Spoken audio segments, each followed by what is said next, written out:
Bom, hoje vamos continuar com sistemas não lineares e vou ser um pouquinho mais rigoroso no sentido de dizer, bem, como que eu acho que as coisas devem ser feitas agora, no ano 2012. Né? Não é que tenha que ser feita de maneira muito diferente que antigamente, mas eu quero especificar mais claramente como que eu acho que devem ser as coisas. Então, um dos nossos pontos de vista gerais, como sempre, é que Newton é o rei, né? Então, nunca vamos esquecer isso. Newton é o rei e tudo que podemos pretender é fazer coisas que são um pouquinho melhores que Newton. Mas, desde certo ponto de vista, nada é melhor que Newton, né? Então, a gente dá melhoradas no que pode melhorar. Então, quando a gente fala de implementar o método Newton, coisa que falamos muito por cima, a vezes as aulas passadas, nós falamos o seguinte, né? Nós falamos que fazíamos uma interação deste tipo, xk mais 1 igual a xk menos, vou colocar j agora para indicar jacobiano, j de xk inversa, f de xk. E então, como sempre se fala em qualquer curso de cálculo numérico, você diz, bom, não se calcula, ninguém calcula inversas, bom, muitas vezes não se calcula inversas, com efeito, ninguém preconiza que essa inversa tenha que ser calculada, né? O que se faz é resolver o sistema linear j de xk xk mais 1 menos xk igual a menos f de xk, certo? E depois o que a gente estava preconizando a aula anterior é que uma modificação natural do método de Newton, que melhora um pouquinho o método de Newton, é a gente, em vez de calcular o jacobiano e inverter, entre aspas, o jacobiano em todas as iterações, a gente deixar o mesmo jacobiano da iteração anterior durante 5 iterações. Né? Então, nós poderíamos, depois de resolver este sistema linear e obter xk mais 1, poderíamos deixar o mesmo j de xk e com esse mesmo j de xk obter xk mais 2. Então seria assim. E depois deixar o mesmo j de xk e obter xk mais 3.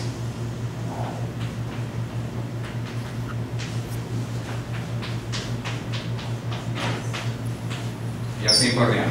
Assim por diante até um determinado número fixo. Né? Então, o método de Newton, como sabem, ele... Menos f de xk mais 2 do lado direito. Perdão. xk mais 2, né? Obrigado. Essas são as coisas que depois eu vejo quando vejo a filmação em casa e vejo aí eu errei, sei lá, errei uma coisa a aula passada, não é muito grave, então depois...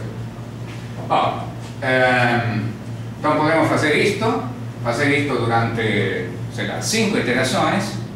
E uma pergunta, bom, o que nós obtemos dessa maneira se nós fizermos durante 5 iterações? Bom, se eu faço o método Newton uma vez, então tenho um método que vai de xk a xk mais 1 e faço este trabalho. Em iteração, faço o método Newton uma vez, faço este trabalho, a ordem de convergência é 2. O que significa que, essencialmente, em cada iteração eu duplico o número de dígitos corretos significativos. Bom, se eu faço este trabalho, e a partir daqui, né, eu mudo, né, ou seja, se consigo que isto é uma iteração, está claro o que estou querendo dizer? Não vou mudar os índices porque fica chato. Mas se eu considero que isto é uma iteração, então a ordem de convergência é 3. Tá? Se eu considero que isto é uma iteração, a ordem de convergência é 4. Se eu considero que isto é uma iteração, a ordem de convergência é 5. Tá? Ou seja, cada vez que eu repito um jacobiano, a ordem de convergência aumenta em 1. O trabalho por iteração também aumenta. Tá? Ou seja, aqui eu tenho um certo trabalho. O trabalho é essencialmente calcular a função, calcular o jacobiano e resolver o sistema linear. Esse é o trabalho de uma iteração básica de Newton. O que eu tenho aqui? Aqui eu não tenho calcular um novo jacobiano, mas eu tenho calcular aqui, né? Você estava fazendo. O que tem aqui? Não tenho calcular o novo jacobiano, mas eu tenho calcular de novo a função, calcular de novo a componente do sistema, o resíduo, tá? E tenho que resolver o sistema linear, mas tenho que resolver o sistema linear com uma matriz que já usei antes, tá? Então, resolver o sistema linear com uma matriz que já usei antes significa que há informação do sistema anterior que eu posso usar. Tá? Eu poderia dizer, bom, você poderia ter calculado a inversa da matriz. Bom, mas está proibido, ninguém calcula a inversa. Na realidade, o que a gente faz é calcular a fatoração de uma matriz. Calcula a fatoração, tipicamente uma fatoração LU, e usa a mesma fatoração LU na seguinte. Bom, então, se faço isso uma vez, ordem de convergência 3. Se eu faço isso duas vezes, ordem de convergência 4. Se eu faço isso 3 vezes, ordem de convergência 5 e assim por diante. Tá? Então, uma pergunta é a seguinte: bom, qual é o ótimo? Quando eu faço isso, aumento a ordem de convergência e aumento também o trabalho por iteração. Então, deve haver um ótimo. Será? A fazer para sempre, né? Ou seja, calcular o único jacobiano e fazer até o fim, repetir o jacobiano, fica com uma ordem de convergência puramente linear. Aí fica linear, não tem uma ordem de convergência. Quando a gente fala 2, 3, 4, 5, são todas ordens superlineares. Se eu deixasse o mesmo jacobiano para sempre, seria uma ordem de convergência linear. Tá? E se eu não repito nenhum jacobiano, é ordem de convergência 2, e assim por diante. Tá? Quando falo linear de pedacinho para pedacinho. Tá? Desde aqui até o fim seria infinita, mas... Tá claro? Bom, então a gente poderia se perguntar qual é o ótimo do número de repetições. A gente chama isso de refinamentos. Quantos refinamentos eu preciso usar? Certo? Bom, então, dizendo a coisa mais claramente, a gente diria o seguinte. Bom, começamos com J de x0 e fatoramos esse jacobiano. Fatoramos esse jacobiano significa que fazemos que esse jacobiano seja igual a uma matriz L e uma matriz U, vezes uma matriz U. Uma L triangular inferior vezes uma U triangular superior. Na realidade, com uma permutação aqui, certo? Para conseguir fazer um pivotamento parcial, algum tipo de pivotamento parcial. Nós poderíamos usar aqui também outro tipo de fatoração. Poderíamos usar uma fatoração ortogonal, uma fatoração QR. A fatoração QR é mais estável que a fatoração LU. Qual é a desvantagem e vantagem da fatoração QR em relação à fatoração LU? Bom, a fatoração QR é mais estável, por outro lado é mais caro calcular a fatoração QR, e o que é mais importante, a fatoração LU muitas vezes conserva a estrutura de esparsidade do jacobiano. Ou seja, se o jacobiano tem uma determinada estrutura de esparsidade, tem os zeros localizados de determinada maneira, a fatoração LU bem feita, ele conserva uma estrutura parecida com essa. Parecida. Não é que seja a mesma estrutura, não é que seja uma estrutura que cabe na estrutura da matriz, mas é uma coisa que não muda muito.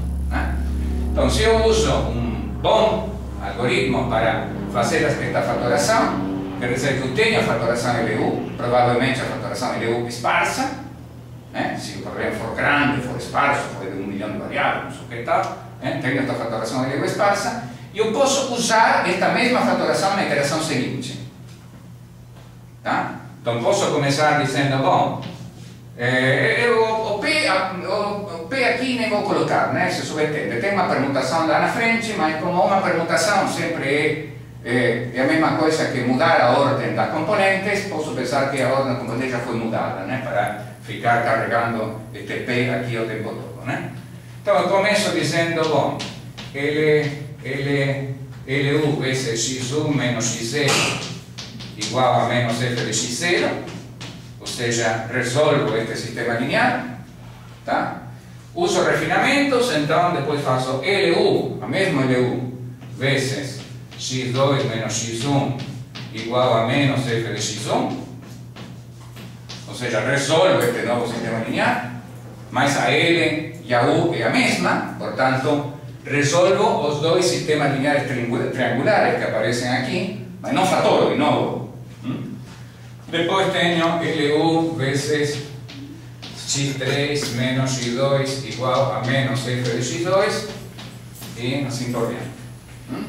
Até que eu decido parar, né? Parar e fatorar de novo. Né? Bom, se eu lembremos que este seminário se chama Desafios em Otimização Numérica. Né? Desafios não precisam ser grandes coisas, não precisam ser coisas espetaculares. Né? Não precisa ser demonstrar um teorema que diga que, sei lá, o número de condição estruturado da coisa desse tipo. Não, pode ser, o desafio pode ser simples, né? E um desafio possível é dizer o seguinte: olha, como fazer isto, né, da melhor maneira possível. Como fazer isto da melhor maneira possível significa como fazer isto e decidir quando vou fatorar de novo ou não. Como fazer isto e tirar do que está acontecendo informação sobre se eu tenho ou não tenho que fatorar de novo. Como fazer isto automaticamente, usando o que o processo está me dizendo a cada momento. Então, essa é uma pergunta prática, formulável facilmente, simples, mas que, bom, o fato de você resolver bem essa pergunta ou não é o que faz depender que você faça um bom programa, um bom pacote ou não. Bom, muito bem. Então, o que nós dissemos a vez passada é que o que eu preconizo, sobre o uso do método Quasi-Newton agora, em 2012, não é muito diferente disto. Mas o que é dizer, bom, em vez de usar a mesma fatoração LU que usei na interação anterior, o que eu sustento é que aqui, em vez de usar a fatoração LU, eu posso usar uma fórmula Quasi-Newton. Eu queria explicar hoje um pouquinho melhor o que eu quero dizer quando eu posso usar uma fórmula Quasi-Newton, posso usar uma fórmula Quasi-Newton adequada, e isso pode ser razoavelmente bom. Tá? Então, nós falávamos que a fórmula Quasi-Newton melhor, que só não é mais popular porque o nome em inglês é um palavrão, lamentavelmente, é a fórmula de atualização de coluna inverso. E quem disse que essa é a melhor fórmula possível não sou eu, mas é o professor Luxan, que escreveu um paper em ACM Transaction Mathematical Software e fez uma lista de programas, um pacote de programas e tal, muito recomendável, sobretudo porque fala bem de nós. Tira isso. E onde uma das coisas que se reivindica é que, bom, essa fórmula Quasi-Newton é a melhor. Não deve ser a melhor por muito, mas enfim. Então, essa fórmula é a fórmula de atualização de coluna inverso. Então, o que significa atualização de coluna inverso? Significa que, bom, suponhamos que estou nesta situação, ou seja, eu tenho B0 igual a J de x0, Então, B0, a inversa de B0, que vou chamar assim H0,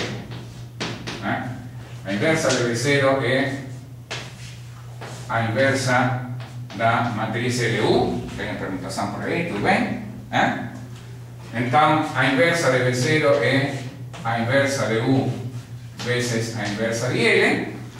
Bom, esta fórmula conta muito bem a história, porque me mostra que para obter x1 menos x0, eu tenho que fazer a inversa de U vezes a inversa de L vezes f de x0. E isso é bom porque fazer L menos 1 vezes f de x0 é resolver um sistema triangular inferior e depois eu tenho que resolver um sistema triangular superior. Então, está tudo bem. Tá? Então, eu vou conservar, então, calculo B0 e vou conservar esta informação. Tá? E vou chamar a essa inversa H0. Nada me impede de chamar dessa inversa de H0, apesar de que eu nunca vou calcular essa inversa. Tá? Não vou calcular essa inversa. E agora eu vou dizer, bom, o que vai ser H1? Eu vou dizer que eu vou querer que H1 seja esta mesma inversa que está aqui, mas mudando apenas uma coluna. Fazendo uma mudança mínima, a menor mudança possível. Vou mudar apenas uma coluna de manera que se satisfaça a equação secante. Tá? Então, a maneira de mudar uma única coluna que se satisfaça a equação secante é fazer o seguinte, né? É fazer H1 igual a S0 menos H0 Y0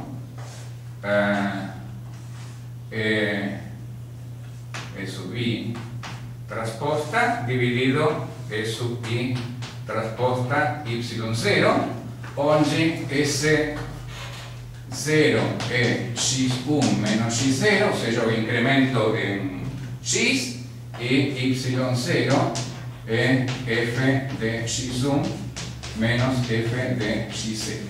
Tá? Então, se eu faço, isso aqui mais H0, né? Mais H0. Então, se eu faço H1 igual a H0 mais esta matriz aqui, vejam aqui como é esta matriz. Esta é uma matriz que aqui tem E sub I, que é o elemento iésimo da base canônica. Este elemento iésimo da base canônica. Aqui tenho esse elemento iésimo transposto vezes y0. Eu acho que isto aqui é superíndice. Então, o que eu tenho aqui? Tenho o elemento iésimo do vetor de incremento de f's. Tá? O elemento iésimo do vetor de incremento de f's. Tá certo? Aqui estou dividindo. É evidente que uma coisa que eu não quero é dividir por zero. Tá? Então, isso me sugere como eu tenho que escolher este vetor da base canônica aqui. Tá? Eu não quero dividir por zero, então poderia escolher, para que isto não ficasse infinito, eu poderia escolher qualquer elemento da base canônica, ou seja, qualquer entrada, qualquer componente de y, que seja diferente de zero, e isso não vai estar bem definido. Tá? Bom, quando você não quer que uma coisa seja zero, a coisa mais segura do mundo é que seja a maior possível. Tá? Então você vai escolher, normalmente você vai escolher I, tá? Você vai escolher este índice I, que seja o que realiza a maior componente de y. Tá? Então você vai escolher I tal que y sub I seja o máximo de y1, yn. Tá? Então aí você escolheu, certo? Agora, que tipo de matriz é esta? Tá? Bom, esta matriz é uma matriz que tem I transposta aqui. Portanto, esta matriz é uma matriz que é puro zero, exceto a coluna I. Certo? Então, é puro zero, exceto a coluna I. E é uma matriz que satisfaz a equação secante. Então, satisfaz que H1 y0 é igual a esse zero. Tá? Então, você está mudando uma única coluna de H0, eu estou somando isto a H0. Estou fazendo H0 mais isto. Mas o que estou somando aqui muda uma única coluna, a coluna I. Tá? Então, esta matriz H1 é a mesma coisa que a matriz H0 com a coluna I trocada. Certo? E vejam que a matriz H0 não calcula a matriz H0. A matriz H0 tem uma fatoração só. Tá? Mas eu sei que o que vai resultar aqui é a matriz H0 com a coluna 1 trocada. Tá certo? Tá claro isso? Bom, muito bem. Então,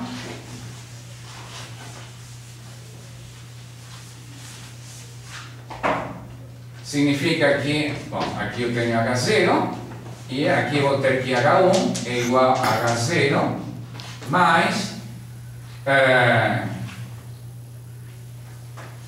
aqui que eu tinha I transposta Y0 e aqui eu tenho um vetor V, não interessa qual é, tá? E aqui eu tenho E sub I transposto. Tá? Bom, com esta informação que eu tenho aqui, tá? Eu posso calcular a iteração seguinte, ou seja, eu posso calcular x2 igual a x1 menos h1 f de x1, simplesmente reproduzindo as contas, né? Ou seja, por quê? Porque vou ter que x2 vai ser igual a x1 menos h1, que é h0 mais esta coisa aqui, mas h0 é u menos 1, l menos 1, mais v EI transposta Y0 veces F de X1. Tá? Então, como que eu calculo a nova iteração? A nova iteração eu calculo resolvendo os dois sistemas triangulares com termo independente F de X1 e os dois sistemas triangulares com a LU, não calculando uma nova LU, eu não calculo uma nova LU, mas acrescentando a essa resolução a soma o produto disto vezes isto. O produto disto vezes isto é barato, porque EI transposta F de X1, EI transposta vezes V dividido EI transposta Y0. Está certo?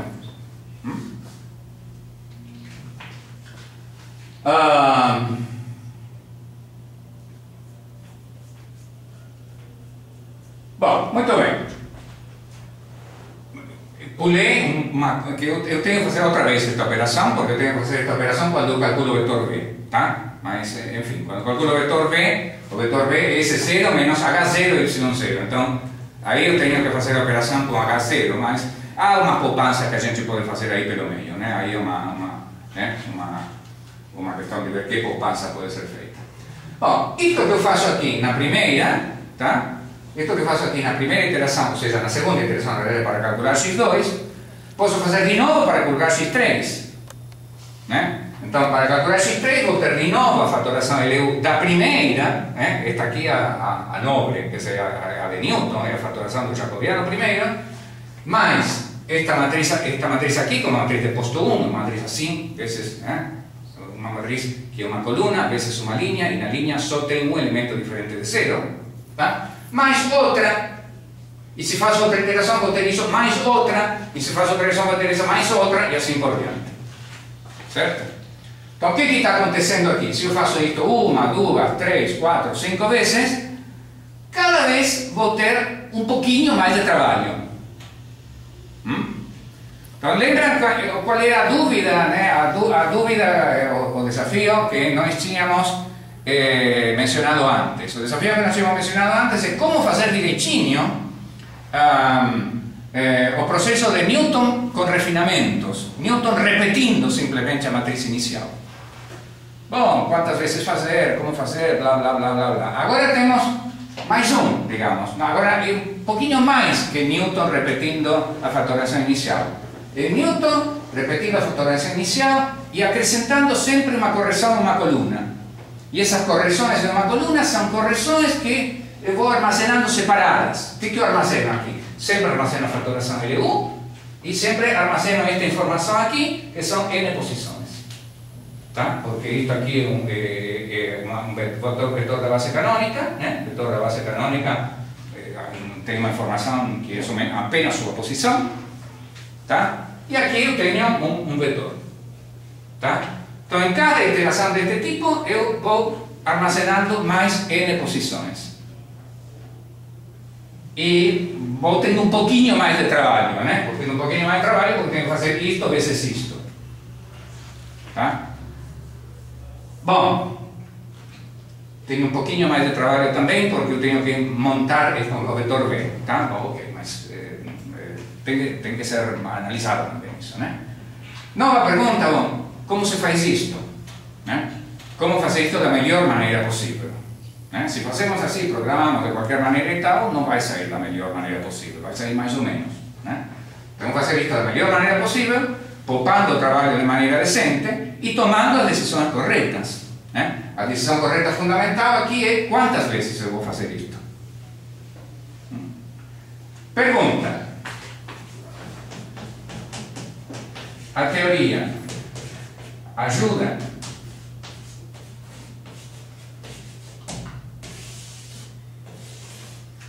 Na realidade, esta é uma pergunta geral. Às vezes a gente tem dúvidas em análise numérica sobre qual é a teoria que a gente consegue provar.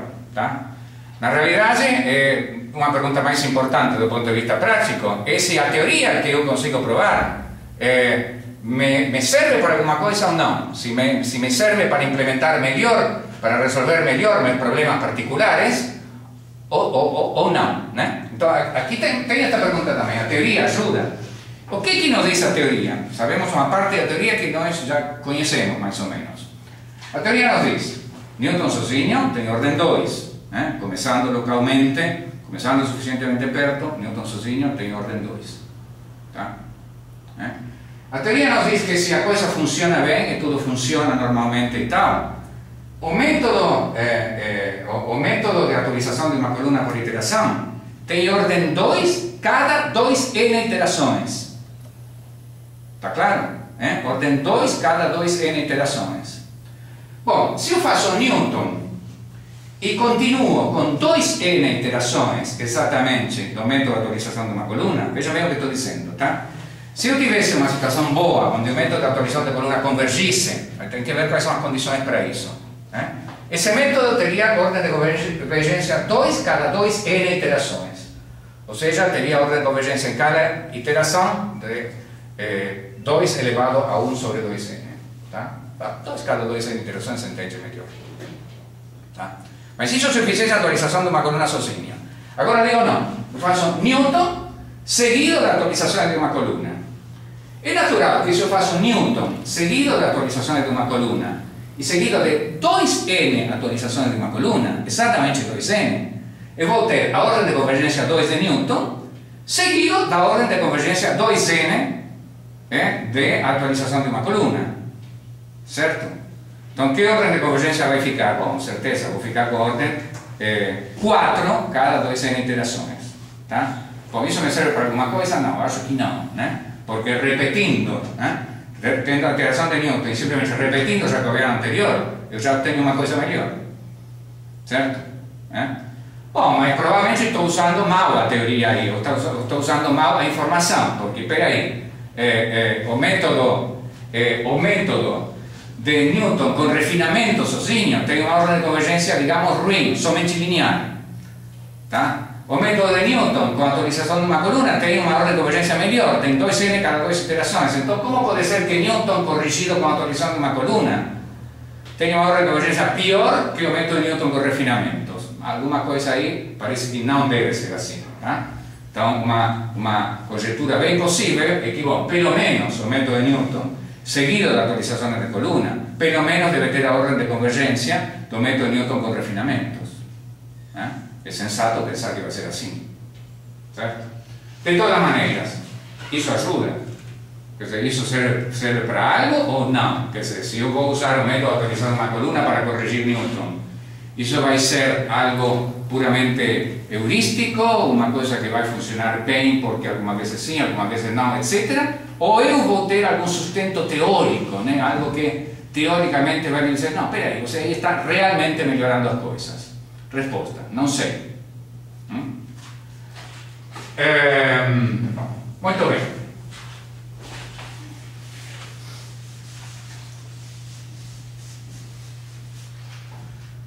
O que a gente perde? Pareceria que temos alguma coisa a ganhar fazendo essas atualizações, né? Mas o que a gente perde? Bom, evidentemente perdemos algumas características do método de Newton que agora não temos mais. Tá? Invariância, por exemplo. Eu não sei como é a invariância do método de atualização de uma coluna. Eu acho que deve ser o mesmo tipo de invariância do método de Broyden inverso, né? Por uma questão de analogia, e então eu acho que é invariante no domínio. Tá? Mas posso estar dizendo uma grande besteira neste momento. Me parece que ele é invariante no domínio. Tá? Diminuição se lembram de que o método de Newton, ele tinha a maravilhosa propriedade de que a gente estava num ponto e íamos até a iteração de Newton e desde este ponto, a iteração de Newton, todas as componentes melhoravam. Localmente todas melhoravam, não apenas a soma de quadrados, não apenas uma componente, todas as componentes melhoram. Bom, isso eu perco. Tá? Somente Newton pode ter essa propriedade. Tá? Então isso também perdi. Essa coisa que eu perco compensa o que eu ganho? Bom, não sei. Desafio, né? Não sei. Isso é numérico e talvez, como tudo que é numérico, talvez sustentado por algum resultado teórico. Mas não sei que resultado teórico também. Certo?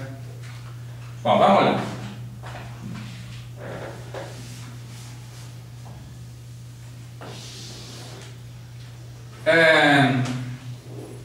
Cuando hablamos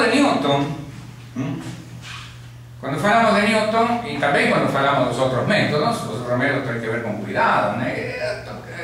Muchas veces esto es una cuestión de tarefa medio de detalle, ¿no? de formiga, ¿no? de ficar olhando, ¿cómo aquí y tal? Bueno, cuando hablamos de Newton, nos hablamos, resolvemos un sistema lineal, resolvemos determinado sistema lineal, e a primeira pergunta é a seguinte: bom, o que acontece se esse sistema linear não tem solução? O que eu faço? Então, Newton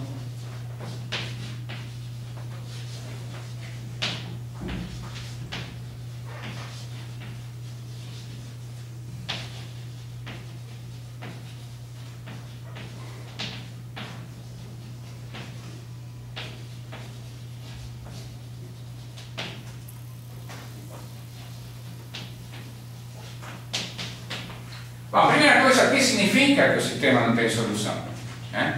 Estamos no mundo numérico, não estamos no mundo absolutamente matemático, onde ter solução é uma coisa e não ter solução é outra, e a diferença entre ter solução e não ter solução é infinita. Ou seja, no mundo puramente matemático, ter solução é que o termo independente está no subespaço gerado pelas colunas da matriz. Isso é ter solução e acabou. Não tem mais nada a ser dito, né? No mundo numérico há situações intermédias, que são situações onde você tem solução, mas bom, não dá para acreditar nessa solução, tá? Por quê? Porque o sistema é o que se chama mal condicionado. Isto significa que pequenas perturbações te levam a soluções muito diferentes, e se você tem uma situação onde pequenas perturbações do teu problema te levam a soluções muito diferentes, isso essencialmente significa que você não pode acreditar na solução que vem daí. Tá? Então, a situação típica de um sistema que não tem solução, né?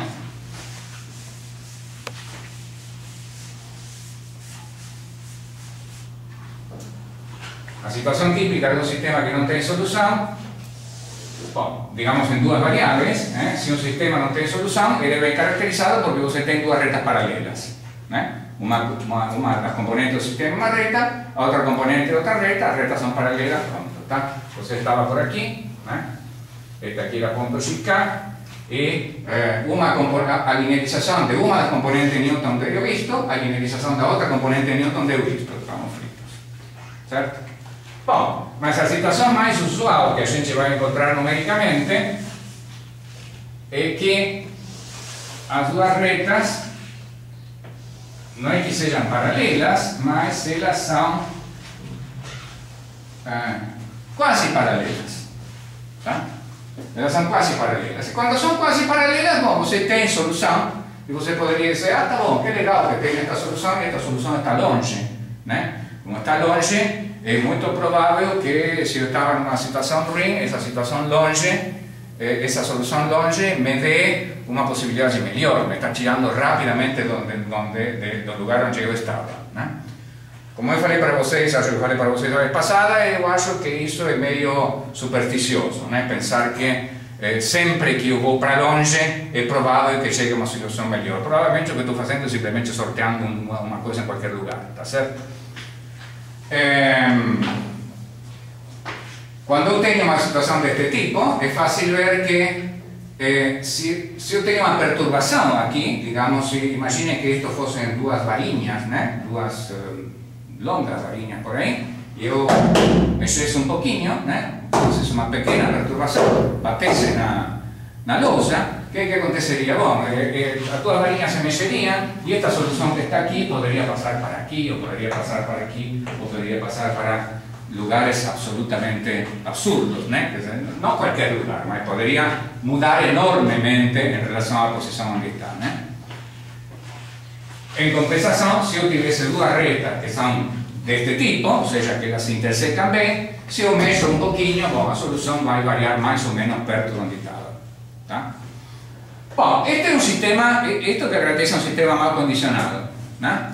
Então, no software moderno que a gente tem, que existe, né, para resolver sistemas lineares, primeiro você faz a fatoração LU do sistema linear e o próprio software ele calcula uma estimativa do número de condição. Em geral, uma estimativa muito boa do número de condição. Tá?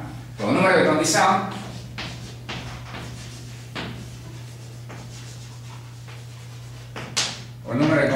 é uma coisa que é maior ou igual que 1. Quando eu tenho um número de condição igual a 1, isso é uma coisa perfeitamente bem condicionada. Tá? Quando eu tenho uma coisa maior ou igual que 1, o que significa o número de condição é essencialmente que é o fator de expansão de um erro. Né? Se eu tenho um erro no termo independente, por exemplo, a tendência é que esse erro se expanda na solução em termos relativos, né? Em termos de erro relativo, se expanda na solução com um fator igual ao número de condição. Tá? Então, as pessoas, existe um certo know-how, né, em relação a que fazer quando você fatora o sistema linear e obtém um determinado número de condição. Existe um determinado know-how que te diz, bom, a partir de que número de condição eu decido, não dá, isto aqui é uma porcaria, quer dizer, não vou continuar com este sistema linear e vou fazer alguma outra coisa. Ou seja, a decisão que a gente tem que tomar, que vem desta pergunta aqui, não é o que fazer quando o sistema não tem solução, é o que fazer quando eu vejo que o meu número de condição é muito grande, e o que é um número de condição muito grande. Duas perguntas, né? Não apenas o que fazer, mas bom, o que é um número de condição muito grande, certo? Bom, o problema é que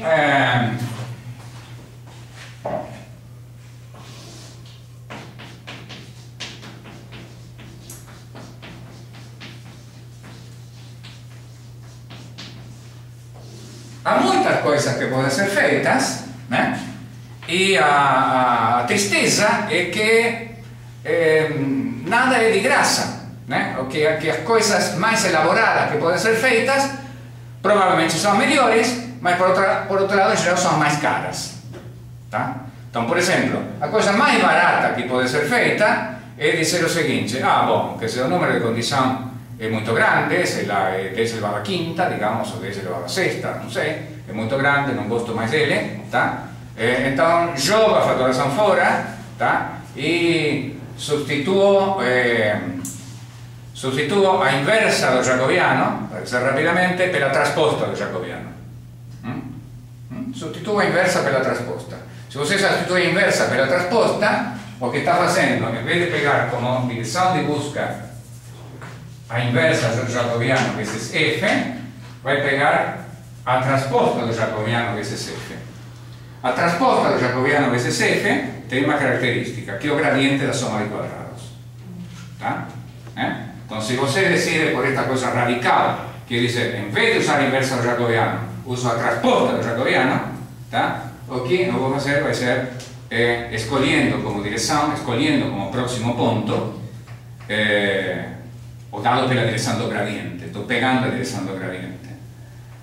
Bom, isso evidentemente não é grande coisa. Não é grande coisa desde vários pontos de vista. Primeiro, porque a direção do gradiente não é grande coisa. Segundo, porque, bom, você está jogando fora tudo, né? Então, está dizendo, talvez é mais razoável jogar fora tudo, mas, enfim, está jogando fora tudo de maneira bastante radical.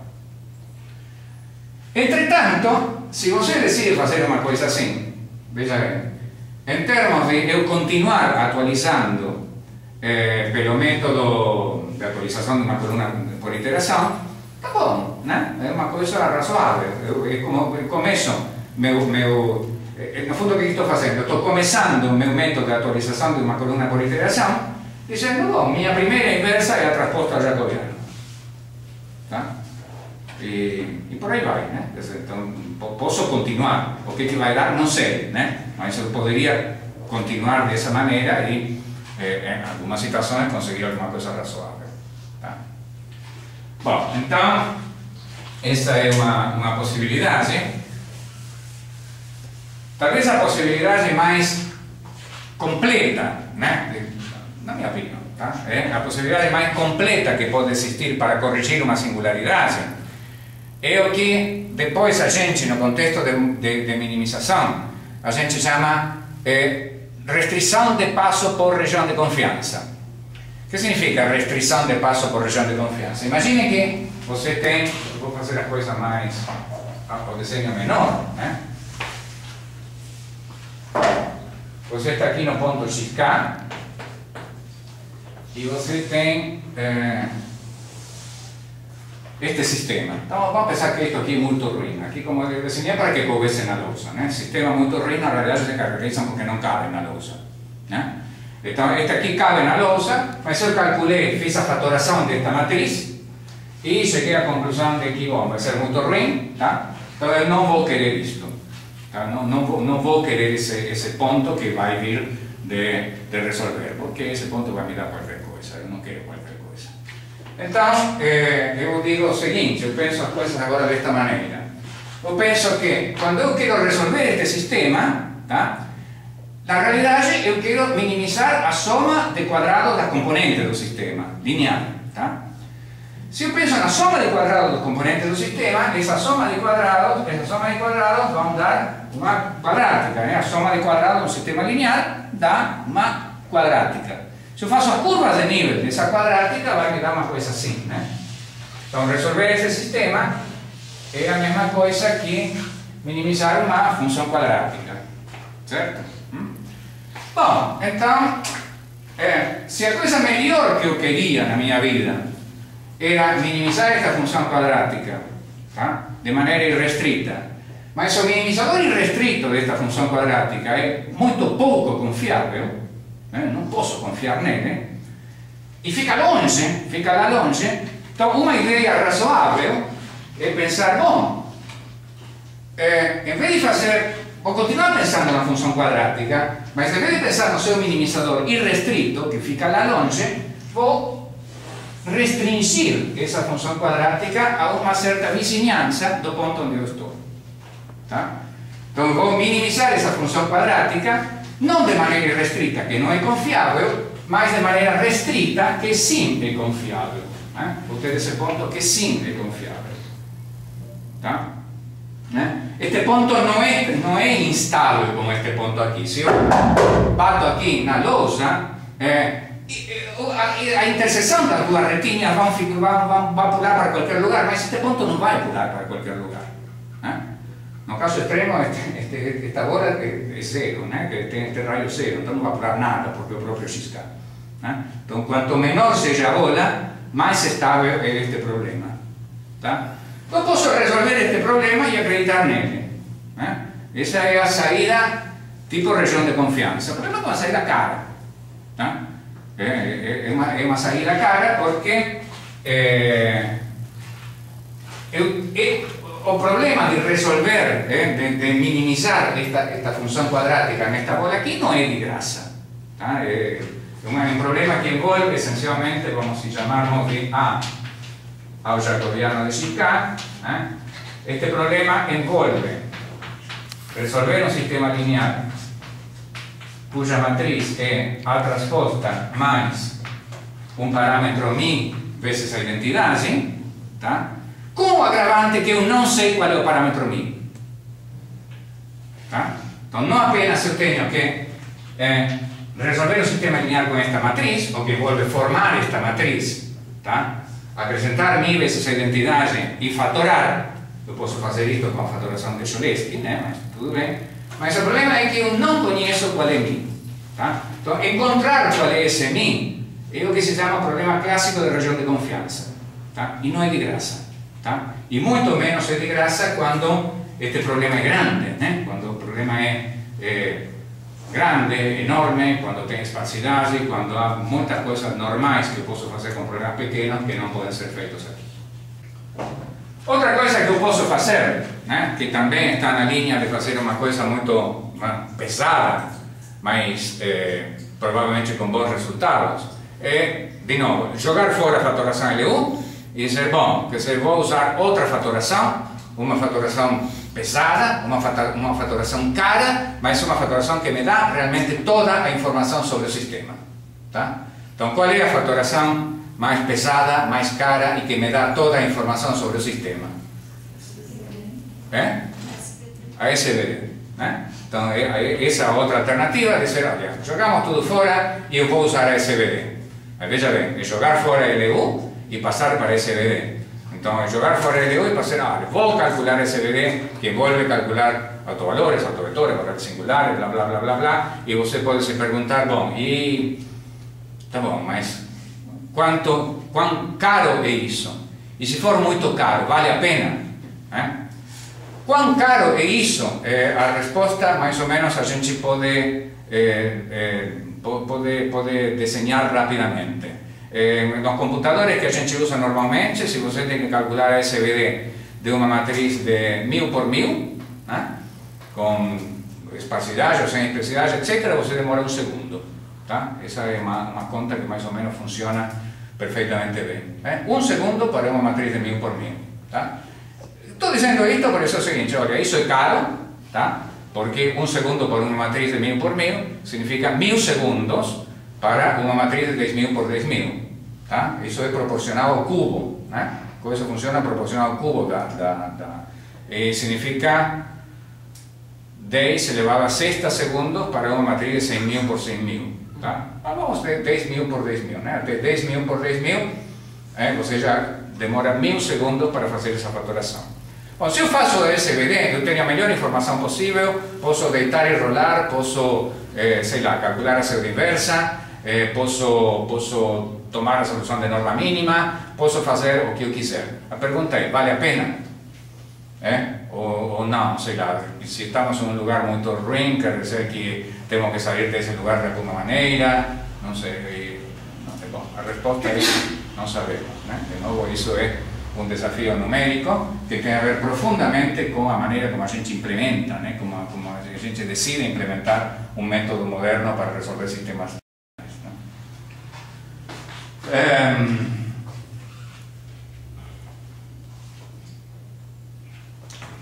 Bom, uma pergunta muito interessante que ao longo da história apareceu várias vezes na ordem do dia, né? É o tema da globalização, né? Ou seja, como você... Bom, é o tema de como resolver o sistema, mas como resolver o sistema, digamos, pulando por cima das possíveis singularidades, né? Como resolver o sistema evitando minimizadores locais. Eventualmente, como resolver o sistema encontrando todas as soluções. Então, a maneira mais... atualmente, a maneira mais tradicional e mais estendida de como resolver o sistema, globalmente, é pensando o sistema como um problema de otimização. Tá? Bom, Newton puro é muito bom, controlar o passo é muito bom, quase Newton é muito bom, mas às vezes pode ser que não funcione, então você pensa, bom, mas no fundo isto aqui é um problema de otimização, então eu tento minimizar a soma de quadrados, e o problema é que, bom, minimizar a soma de quadrados pode me levar ao mínimo local, porque a vida é assim. Tá? Então, uma preocupação das pessoas há muitos anos é dizer, bom, e como evito esses mínimos locais? Tá? Então, há muitas ideias possíveis para dizer como evito os mínimos locais, mas uma ideia possível é o seguinte: imagine que eu tenho uma soma de quadrados, né, neste caso, que é toda assim, né, que tem mínimos locais, e, bom, de vez em quando tem um mínimo global que é bom, eu estou andando por aí, eu estou caindo no mínimo local. Tá? Bom, se essa busca do mínimo global, né, da solução do sistema, a gente pensa que fosse como se fosse uma bolinha andando em cima do gráfico, tá? Então, uma maneira de você evitar um mínimo local seria dar uma energia inicial à bolinha, empurrar a bolinha de tal maneira que ela passasse pelo mínimo local, mas continuasse, tá? E depois, se entrasse em outro local, continuasse de novo, e com energia suficiente ela chegasse ao mínimo global. Ou, sei lá, se não desse energia suficiente, que ficasse pulando dessa maneira. Tá? Então, essa ideia de você transformar seu problema em um problema contínuo, né? Um problema onde você segue uma trajetória, não uma coisa tipo método de Newton, onde a gente vai pulando de um ponto para outro, vai e procura convergir. Mas uma situação onde você segue uma trajetória e espera que essa trajetória passe pelas suas soluções boas e se for o caso, passe e encontre outra, ou se passa por uma ruim, realmente também encontre outra, assim por diante, é a ideia homotópica, né?